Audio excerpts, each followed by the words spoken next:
যুক্তরাষ্ট্রে অভিবাসন বিরোধী অভিযানে জড়িত স্থানীয় পুলিশ কর্মকর্তাদের আর্থিক ও আইনি সুরক্ষা দিতে নতুন বীমা সুবিধা চালুর উদ্যোগ নিয়েছে US immigration and customs enforcement বা আইস।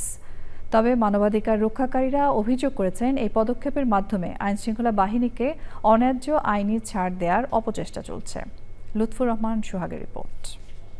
যুক্তরাষ্ট্রের বিভিন্ন স্টেটে অবৈধ অভিবাসীদের গ্রেপ্তারে স্থানীয় পুলিশকে ব্যবহার করার মাত্রা বহুগুণ বাড়িয়েছে আইস।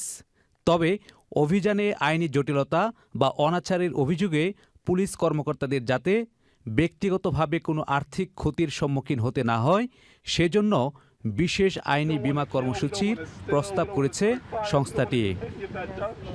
পরিকল্পনা অনুযায়ী প্রাক প্রশিক্ষণপ্রাপ্ত স্থানীয় কর্মকর্তারা অভিবাসন সংক্রান্ত কাজ পরিচালনার সময় আইনগত সুরক্ষার জন্য বছরে $5 লাখ দায়বদ্ধতা বীমা কিনতে পারবেন।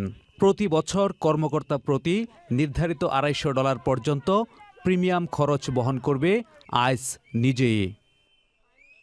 তবে এই পদক্ষেপের কঠোর সমালোচনা করছেন মানবাধিকার কর্মীরা। তাদের মতে এই পদক্ষেপের মাধ্যমে আইনশৃঙ্খলা বাহিনীকে অন্যায্য আইনি ছাড় দেওয়ার চেষ্টা চলছে। প্রেসিডেন্ট ডোনাল্ড ট্রাম্পের কর্মসূচির আওতায় স্থানীয় পুলিশের সাথে আইসের অংশীদারিত্ব ও গ্রেপ্তারের সংখ্যা বহুগুণ বেড়েছে।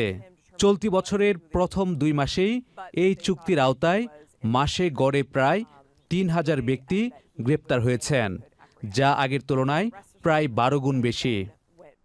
প্রশাসনের এই বীমা প্রস্তাব একদিকে যেমন আইসের যৌথ অভিযান পরিচালনায় গতি আনবে, তেমনি মানবাধিকার সংগঠনগুলোর তীব্র সমালোচনার মুখে অভিবাসন নীতি নিয়ে বিতর্ককে করবে আরও ঘনীভূত।